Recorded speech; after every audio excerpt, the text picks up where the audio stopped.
2:20. One of my favorite times of every Friday is taking a look at what's new in films being released in theaters or streaming. And we're joined live, as always, by film critic Richard Crouse. Richard, thanks so much for joining us.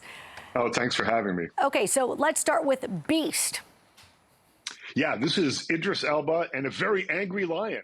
Ooh. And really, you don't need to know anything more than that about the movie. I'll tell you a bit more. He plays a doctor from New York whose late wife was from South Africa. So he takes his two daughters to South Africa to reconnect with them and so that they can see where their mother was from. And everything is going really well until they come across an abandoned village where a massacre has happened. And there are a lot of dead bodies there that have been mauled by a lion. They soon come to find out that poachers killed the pride of lions, and except for one, and that one is looking for revenge. And this is essentially what we're seeing right here on the screen. And, there's a family dysfunction plot line woven into the middle of all of this, but we don't care about that so much. The characters are fine. The performances are good. Really what we're paying for here is to see Idris Elba punch a big computer-generated lion in the nose. Oh, don't hurt the animals.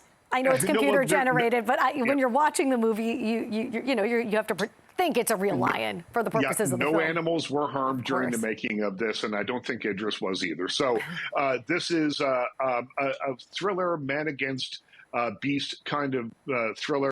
It lags a little bit in the middle, but when the action is happening, it works pretty well. So I give it 3 out of 5 stars, and it's in theaters this weekend. Okay. Now, I love scary movies, so I'm excited for this. Orphan, First Kill. I loved the first Orphan. Yeah. I've been hoping there'd be more to that story, and now here it is. Yeah, this is the prequel to a movie that came out 13 years ago.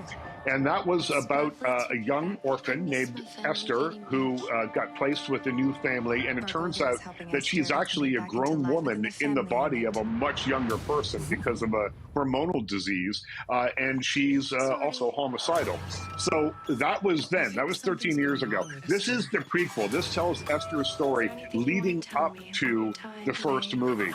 Starts in Estonia. She's in a psychiatric institution. One murderous rage later, she's out of there. She finds a family in the United States online whose daughter has gone missing, and she happens to resemble the daughter. So she goes to Connecticut and insinuates herself into that family. And then there is a twist that's so wild, I can't even tell you about it, and I will not spoil anything for you. But that's where the fun for me in this movie started.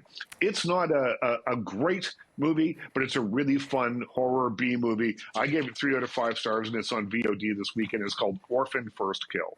I love horror movies. I was on a plane recently, and everyone's watching all these, classics, or they're watching Avengers or Marvel movies, and I watch the scary movies. Is what I pick every time. Okay, so this one, this might be all the time we have. You want to talk about Sharp Stick? This you didn't like this that much. It doesn't seem like this is for everyone. No, I gave this one 2.5 out of 5 stars. It's Lena Dunham's new film. And the thing about this is I liked a lot of the performances and I liked a lot of the characters.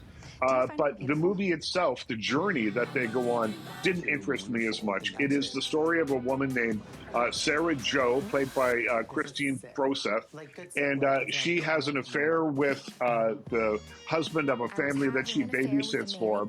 When he dumps her, she goes on a journey of sexual reawakening.